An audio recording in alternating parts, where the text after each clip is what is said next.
اغسل ايدك ولبسك بالميه والصابون واغلي الفراخ كويس خليك في المضمون تتعب تموت.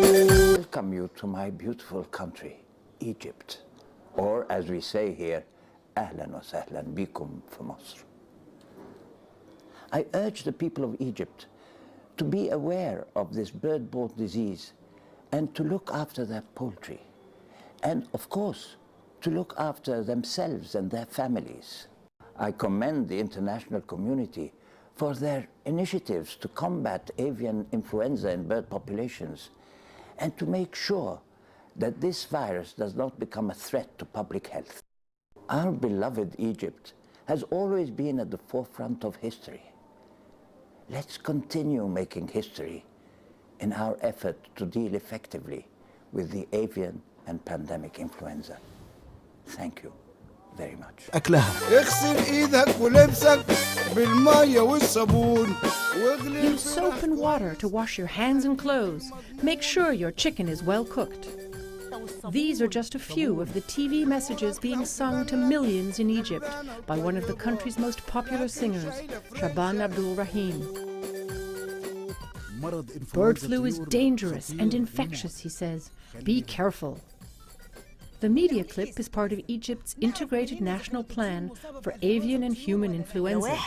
The national plan aims at effectively minimizing the spread of bird flu through strong community mobilization and government intervention. Egypt's national plan is supported by an international partnership bringing together the international technical agencies such as the Food and Agriculture Organization, the World Organization for Animal Health, and the World Health Organization, and donors such as the European Commission, USA, the African Development Bank, and the World Bank. The TV clips with Shaaban and famous Egyptian actress Intisar address households and small farmers. They carry messages of vital importance to combating avian influenza, first reported in the country in February 2006. No playing around with poultry, Intisar explains. Make sure your poultry is closed in cages and not in contact with migrating birds. Cover your chicken coop. The clips, seen by millions around the country, focus on women and children, those most affected by avian flu. Your chickens are precious, but your children are more precious, says Shaaban. Don't let them play in your poultry, and if you've been dealing with poultry, change your clothes before sitting with your children. The media campaign includes educational spots, radio mini-dramas, talk shows, and children's songs. We are here to request not to raise chickens at home, declares this TV spot. And if birds are alive, it continues, please do not buy them and don't accept them, even if given out free. The TV spots also explain what signs to look for in suspected cases of bird flu and reassure a rapid recovery if the infected person gets medical help in time. And some of them provide an avian flu hotline to Egypt's Agriculture Ministry to inquire about the virus or to report suspected outbreaks. Be responsible and help us combat bird flu. Ends this TV announcement, a reminder that all Egyptians are called to play a role in this national plan. Egypt has reported more than 1,000 outbreaks of bird flu in poultry, affecting both commercial and backyard production, mostly in the Nile Delta region. In July 2008, Egypt formally declared that the disease is endemic throughout the country's poultry stock. Authorities have confirmed 50 human infections and at least 22 fatalities, mostly among women and children. More than 1 million birds are said to have died from the virus and almost 9 million destroyed. Most of Egypt's poultry production system has been affected, from large and small commercial production units to backyard and rooftop productions in rural and urban areas.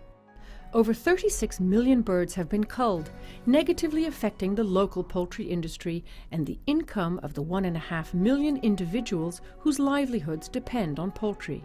In addition to the media campaign, social mobilization and community awareness campaigns are being implemented in the field.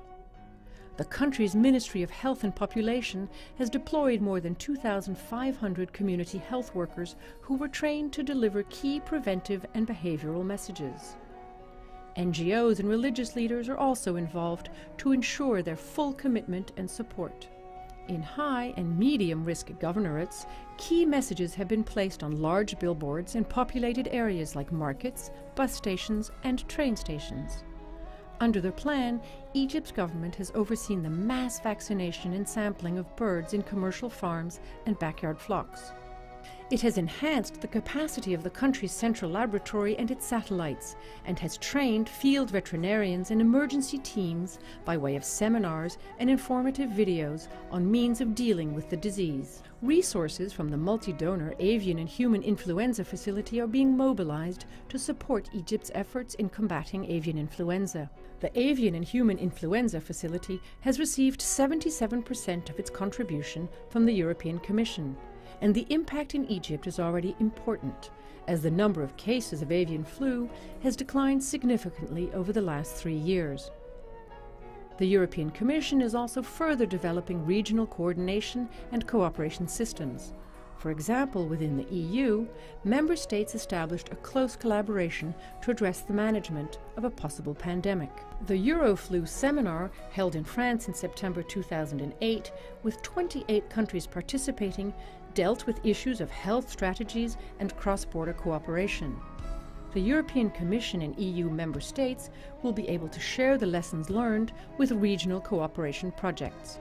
The United Nations Senior Influenza Coordinator, UNSIC, has been playing a central role in establishing alliances, linkages, and agreements in global and regional support for country-level influenza coordination and interagency coordination.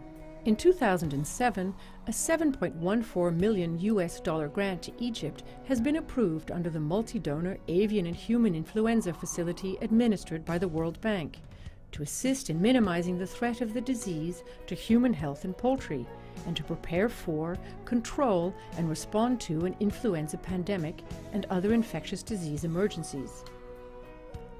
Among the 9 donors to the facility, the European Commission is by far the most generous contributor, with a 77% share of donor contribution. The other contributors are Australia, China, Estonia, Iceland, Korea, Russia, Slovenia, and the United Kingdom. There has been much progress against avian and human influenza. But as the TV clips illustrate, there are major challenges left in Egypt's struggle against avian influenza. Bad backyard poultry practices with inadequate biosecurity, people who continue to slaughter poultry at home, the dense population in many of the infected areas, and questions of compensation for those small farmers whose production has been negatively affected. But it's agreed that the efforts of Egypt's government, combined with those of the international community, are paving the way towards even more successes in the country's fight against the disease.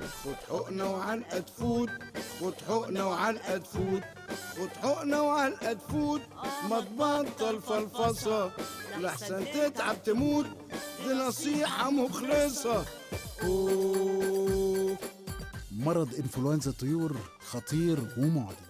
Following the New Delhi roadmap, the government of Egypt has been working to protect poultry farmers' livelihood and maintain national public health. These efforts in the field of pandemic preparedness and animal disease control represent an important contribution of Egypt to the international community's global public goods agenda. In December 2005, President Mubarak held a ministerial meeting to review the preparedness plan for prevention and control of avian influenza. A committee headed by the Prime Minister followed the presidential meeting, bringing together various stakeholders to implement the contingency plan against the AI. In 2008, the Ministers of Agriculture and Health are hosting and organizing the 6th Interministerial Conference on Avian and Pandemic Influenza in Egypt.